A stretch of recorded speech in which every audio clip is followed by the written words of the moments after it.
بسم اللہ الرحمن الرحیم۔ غلام محمد آپ کی خدمت میں حاضر ہے۔ السلام علیکم۔ آج کا موضوع گفتگو ہے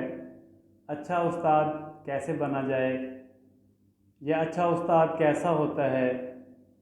یا اچھے استاد کی خوبیاں اور خصوصیات کون کون سی ہوتی ہیں۔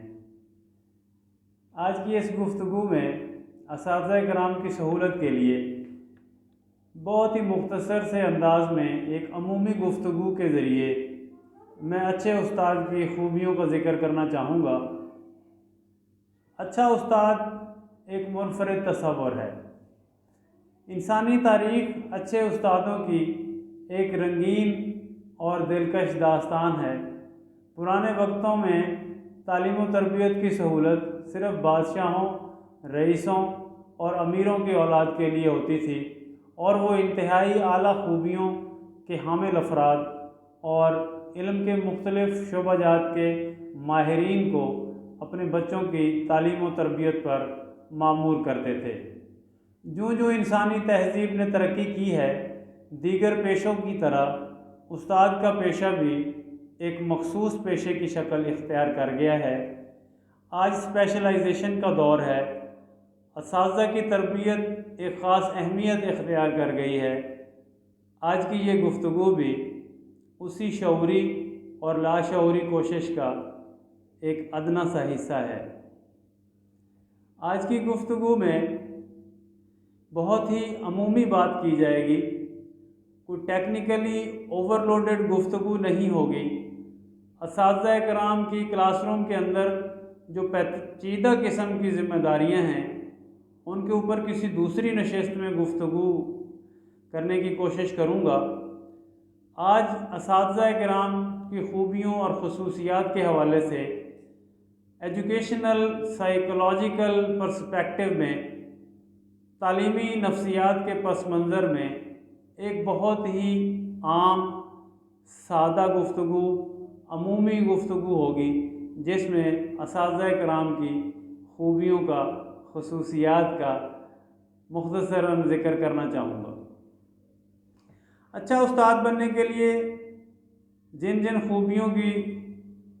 ایک استاد کو ضرورت ہے، وہ کچھ یوں ہیں۔ Number 1، communication skills. ابلاغ کے بغیر دنیا کا کوئی کام نہیں ہو سکتا۔ فن گفتگو میں مہارت ہونا، آواز کا صاف اور بلند ہونا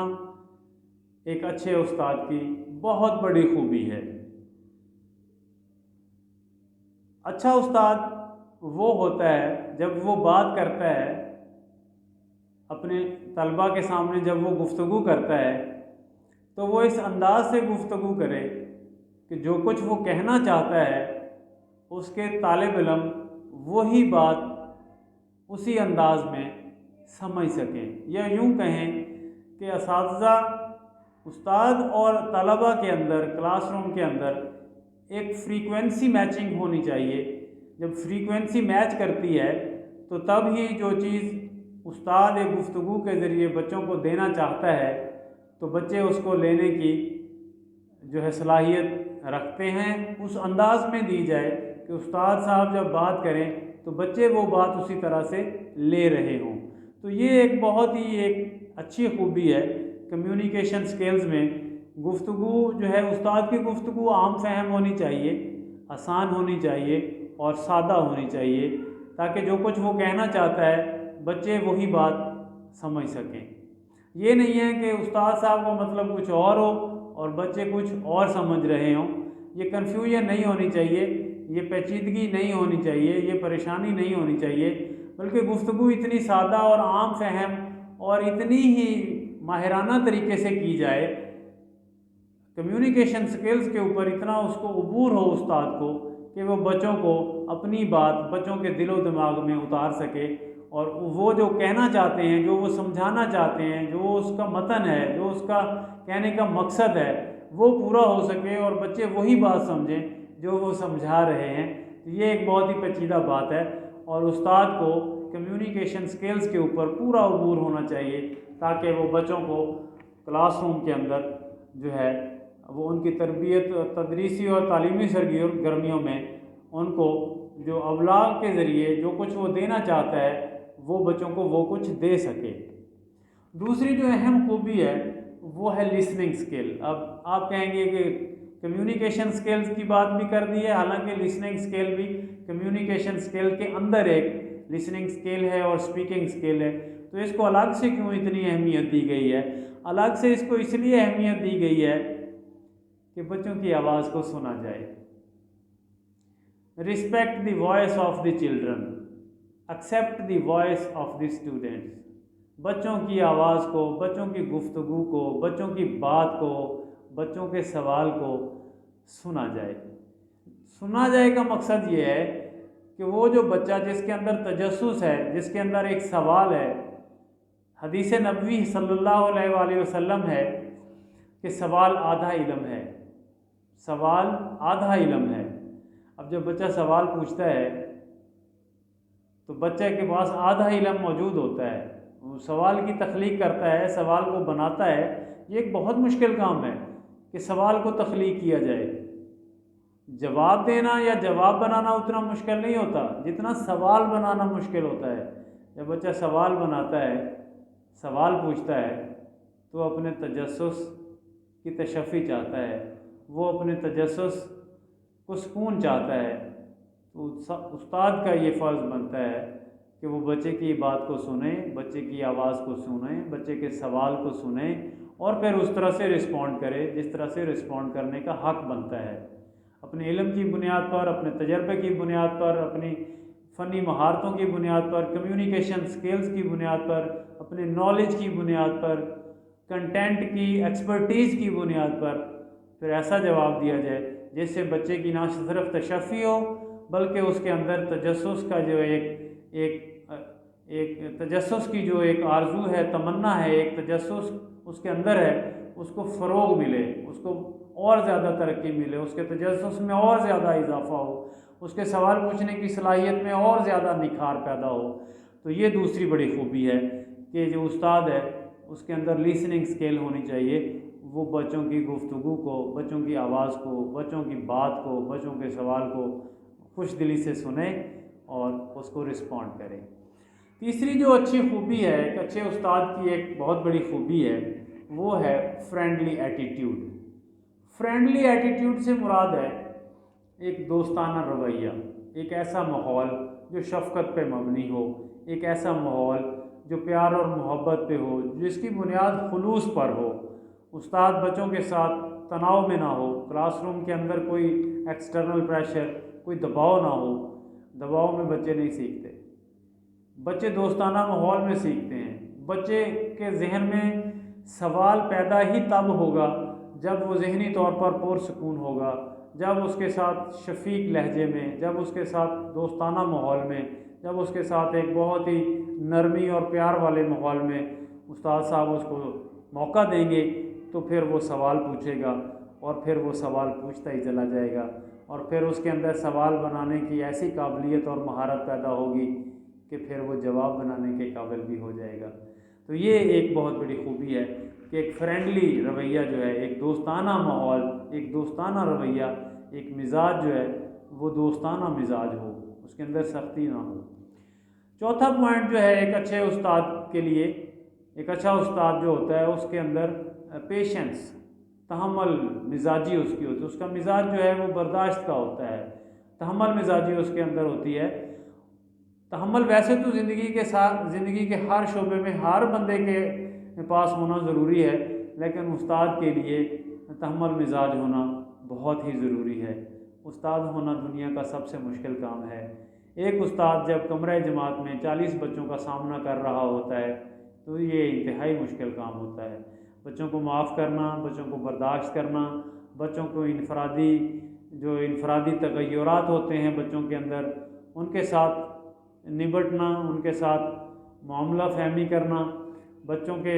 ساتھ تعلقات بناتے ہوئے ان کی when a teacher is facing 40 students in a class, he is facing the 40 different problems and challenges. جب ایک استاد کمرہ جماعت کے اندر 40 مختلف قسم کے بچوں کا سامنا کر رہا ہوتا ہے تو اس استاد کو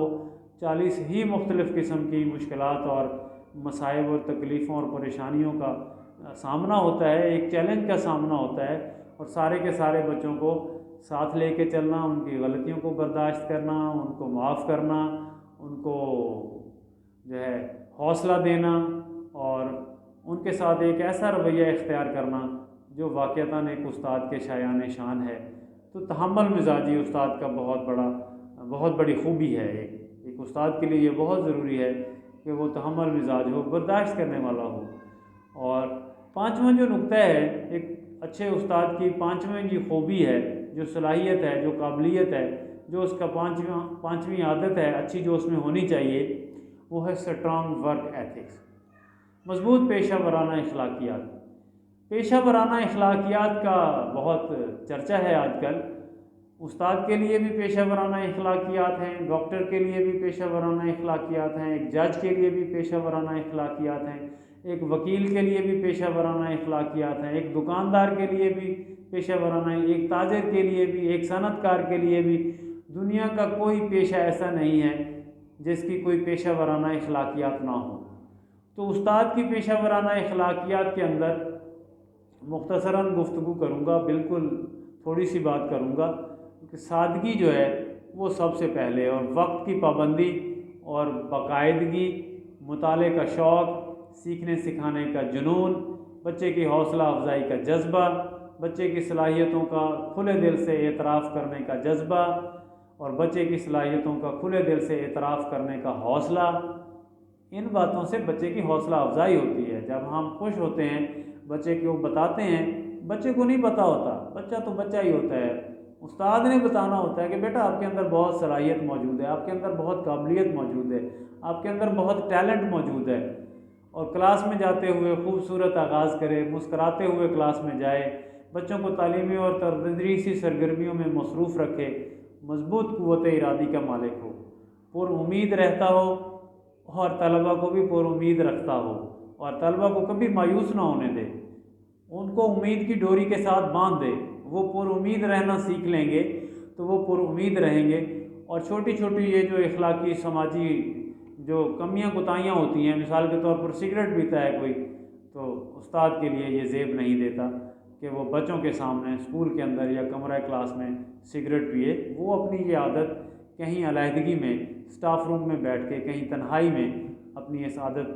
کے اوپر جو ہے وہ پورا کر لے، بچوں کے سامنے نہیں۔ ہم نے تو بچوں کو ان چیزوں سے روکنا ہے۔ تو اس استاد کی جو ایک اور بہت بڑی بات جو میں چھوڑ رہا ہوں وہ یہ ہے کہ وہ پروقار لباس زیب تن کرتا ہے۔ استاد ایک اچھا لباس پہن کے آتا ہے، قیمتی کی بات یہاں نہیں ہو رہی، سادہ، صاف ستھرا اور پروقار، یہ بات ہو رہی ہے۔ تو استاد ایک پروقار لباس زیب تن کر کے آتا ہے۔ استاد اپنی شکل و صورت سے، شکل و شباہت سے ایک پروقار لگے گا، رول ماڈل لگے گا، تو بچے پھر اس کی بات سنیں گے، اور اس کی باتیں، استاد کی باتیں بچوں کے دل میں گھر کریں گی۔ بچوں کے دل و دماغ پہ جب آپ نے کنٹرول کرنا ہے، پھر آپ کو بہت کچھ کرنا ہوگا، اور وہ سارا کچھ کرنے کے لیے آپ کو جو کچھ بھی کرنا پڑے وہ استاد کی ایک اچھی خوبی شمار ہوگی۔ اور چھٹا پوائنٹ جو ہے وہ تنظیمی مہارتوں کے اوپر جو ہے اس کی مہارت ہونا، آرگنائزیشنل سکلز۔ آرگنائزیشنل سکلز میں یہ ہے کہ ایک ادارہ ہے، ایک تنظیم ہے، اس کا ایک ہیڈ ہوتا ہے،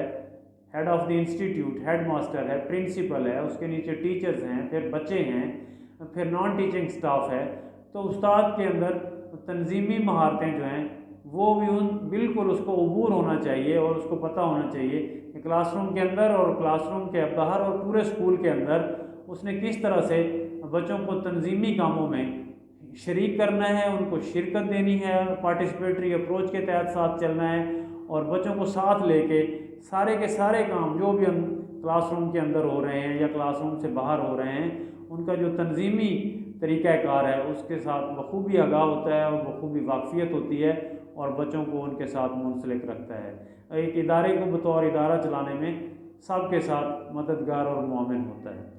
اور ساتویں بڑی خوبی جو ہے ایک اچھے استاد کی، وہ ہے پریپیریشن۔ وہ کمرہ جماعت میں، وہ اسکول میں، وہ کلاس روم میں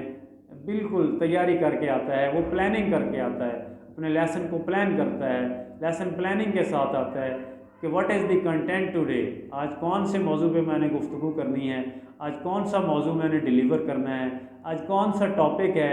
اس کی میتھڈالوجی میں نے کون سی یوز کرنی ہے، اس کی ایکٹیویٹیز میں نے کون سی کروانی ہے، اور اینڈ میں جا کے میں نے ہوم ورک اسائنمنٹ کون سی دینی ہے، اور ریفلیکٹیو کویسچننگ آنسرنگ کا جو سیشن ہے وہ میں نے کس طرح سے کنڈکٹ کروانا ہے، اس کا کانٹینٹ، اس کی میتھڈالوجی، اس کی ساری پلاننگ بالکل وہ تیاری کر کے صحیح طریقے سے کلاس روم میں آتا ہے، مسکراتا ہوا آتا ہے، وہ پریشان نہیں ہوتا، وہ ہر قسم کی صورتحال کا مقابلہ کرنے کے لیے تیار ہو کے آتا ہے۔ اور ایک بچوں کے اینڈ میں جب وہ کلاس کو ختم کرتا ہے تو بچوں کو بتاتا ہے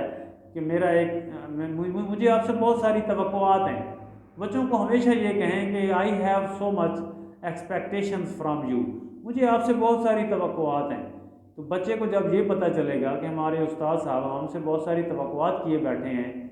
تو یقیناً یہ ایک نفسیاتی ایک ٹرک ہے کہ بچوں کو کہیں کہ مجھے آپ سے بہت ساری توقعات ہیں، بیٹا آپ تو یہ بھی کر سکتے ہیں، آپ وہ بھی کر سکتے ہیں، آپ کے اندر تو بہت صلاحیت ہے، چند دنوں کی بات ہے، آپ ایسے کریں تو یہ ہو جائے گا، آپ اپنی رائٹنگ کو امپروو کریں تو بہت اچھے طریقے سے آپ رائٹنگ امپروو کر سکتے ہیں، آپ اسپیکنگ کو امپروو کریں، اسپیکنگ آپ تو بہت اچھی گفتگو کر لیتے ہیں، ذخیرہ الفاظ بہت خوبصورت ہے، آپ کا انداز بہت خوبصورت ہے۔ تھوڑا سا بچوں کو موٹیویٹ کریں، ترغیب دیں، تو وہی بچے آپ کے سامنے ایک بہت اچھے طالب علم کی حیثیت سے کھڑے ہوں گے۔ اور یہ اچھے استاد کی خوبی ہے کہ وہ اچھے طلبہ کو ترغیب دیتے ہیں، وہ اچھے طلبہ کو بناتے ہیں۔ اچھے طالب علم تو ہمارے پاس ہوتے ہیں، جب ہم ان کے میں محنت کرتے ہیں تو وہ اچھے طلبہ بناتے ہیں۔ اچھے استاد کی یہ خوبی ہے کہ وہ اچھے طلبہ بناتا ہے۔ تو یہ تیاری جو ہے یہ بھی ایک بہت بڑا عنصر ہے اچھے استاد کے لیے۔ 8واں پوائنٹ یہ ہے ڈسپلن۔ نظم و ضبط کی جب ہم بات کریں گے تو فوراً ذہن میں ہمارے وہ آ جاتا ہے کہ ڈانٹ دینا، سزا دے دینا، نہیں ایسا کچھ نہیں ہے۔ نظم و ضبط سے میری مراد ہے کہ پرسویشن، آپ موٹیویٹ کریں گے بچوں کو، آپ بچوں کے ساتھ پیار اور شفقت سے پیش آئیں گے اور بچوں کو ترغیب دیں گے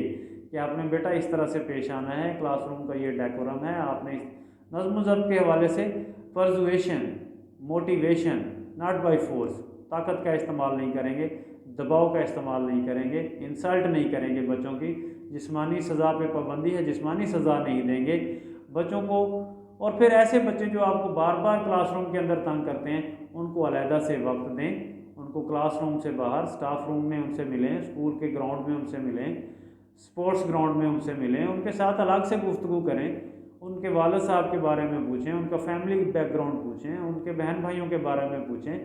اس کے اصل مسئلے کی طرف جائیں اور اس کے ساتھ ایک ایسا ماحول بنائیں، ایک ایسا تعلق، ایک ایسا رشتہ اس کے ساتھ بنائیں جو ادب اور احترام پہ مبنی ہو، جو خلوص پہ مبنی ہو، جو اصلاح پہ مبنی ہو۔ طالب علم کو جب یہ احساس ہوگا کہ استاد محترم میرے لیے کتنے پریشان ہیں، میرے لیے یہ کتنا میری بھلائی چاہتے ہیں، تو وہ یقیناً اس بچے کا رویہ کچھ ہی دنوں میں بدل جائے گا، اور باقی سارا سال، آگے جتنے بھی سال اس نے آپ کے پاس اسکول میں پڑھنا ہے، وہ نہ صرف آپ کا تابع دار رہے گا،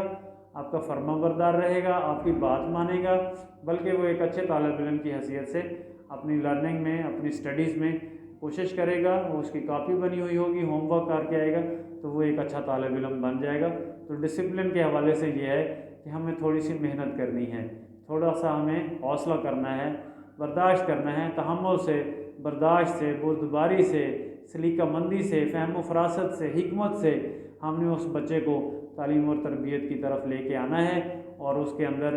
جو نظم و ضبط کی خامیاں ہیں، نظم و ضبط کی جو کوتاہیاں ہیں، اس کو احساس دلا کر اس کو نظم و ضبط کا نمونہ بنا دینا ہے۔ اور 9واں جو پوائنٹ ہے، 9 نمبر، وہ ہے فرینڈلی ٹیچنگ انوائرمنٹ۔ میں نے پہلے بھی یہ بات کی ہے، فرینڈلی ایٹیٹیوڈ کے حوالے سے ایک پوائنٹ گزرا ہے، یہاں دوبارہ سے یہ بات آ گئی ہے کہ friendly teaching environment, class room کا ماحول جو ہے وہ بہت فرینڈلی ہونا چاہیے، کلاس روم میں دباؤ نہیں ہونا چاہیے، بچے کو ٹینشن میں نہ رکھیں، آپ وہاں ڈانٹ ڈپٹ نہ کریں، اگر ڈانٹ ڈپٹ کریں گے، ٹینشن دیں گے، بچے کو سزا دیں گے، خوف دیں گے، بچے کے ساتھ جو ہے وہ تھوڑی سی سختی سے پیش آئیں گے، اس کی توہین کریں گے یا اس کو ڈانٹیں گے بہت زیادہ، تو وہ سیکھنے کا جو اس کا عمل ہے، جو اس کے سیکھنے کی صلاحیت ہے، وہ فوراً صفر ہو جائے گی. اس کو ہماری کوئی بات ہی سمجھ نہیں آ رہی ہوگی، وہ غصے سے لال پیلا بیٹھا ہوگا یا وہ پریشان بیٹھا ہوگا کہ میرے ساتھ کیا ہو گیا کلاس روم کے اندر. تو ہم نے تدریس کا ماحول جو ہے وہ بہت خوشگوار رکھنا ہے. ایک اچھے استاد کی خوبی ہے کہ وہ کلاس روم کے ماحول کو بہت خوشگوار، دوستانہ، پرامن اور بہت ہی اچھا رکھتا ہے، جس میں بچوں کی سیکھنے کی صلاحیت جو ہے وہ تیز ہوتی ہے، بچوں کی سیکھنے کی صلاحیت میں اضافہ ہوتا ہے. بچے شوق سے بیٹھے ہوتے ہیں، بچے آپ کی بات غور سے سن رہے ہوتے ہیں، بچے نوٹس بنا رہے ہوتے ہیں. تو تدریس کا جو ماحول ہے وہ دوستانہ ہونا چاہیے، اور جو تدریس کے ماحول کو دوستانہ بنا کے رکھتا ہے وہ اچھا استاد ہے. اور جو تدریس کے ماحول میں سختی کرتا ہے، ڈانٹ ڈپٹ کرتا ہے، اور بچے جو ہے وہ ناگواری محسوس کرتے ہیں، یا بچے پھر اس ٹیچر کی بات ہی نہیں سنتے، بیٹھے ہوتے ہیں خاموشی سے، سیکھنے کا عمل بہت سست ہو جاتا ہے. تو یہ اچھے استاد کی خوبی ہے کہ وہ کلاس روم کے ماحول کو دوستانہ ماحول رکھتا ہے. آخری نقطہ جو ہے وہ احترام کا رویہ ہے. ایسا رویہ، استاد کا ایسا رویہ جس میں وہ بچوں کو احترام دیتا ہے، بچوں کی رسپیکٹ کرتا ہے. جب ہم بچوں کی رسپیکٹ کرتے ہیں، جب ہم بچوں کو عزت دیتے ہیں تو بچے بھی عزت دینا سیکھتے ہیں، پھر بچے بھی ہماری عزت کرتے ہیں. تو یہ آج کی مختصر سی گفتگو کے اندر یہ کچھ باتیں میں نے بتائی ہیں کہ اچھا استاد کیسے ہوتا ہے، اچھا استاد کیسے بنا جا سکتا ہے، یا اچھے استاد کی خوبیاں کون سی ہوتی ہیں. ان ساری باتوں کا جائزہ لے کے اگر کوئی استاد ان خوبیوں کو اپنے اندر سمو لے تو وہ ایک اچھا استاد بن جائے گا. آج کے لیے بس اتنا ہی. اپنا خیال رکھیے گا. غلام محمد کو اجازت دیجیے. خدا حافظ.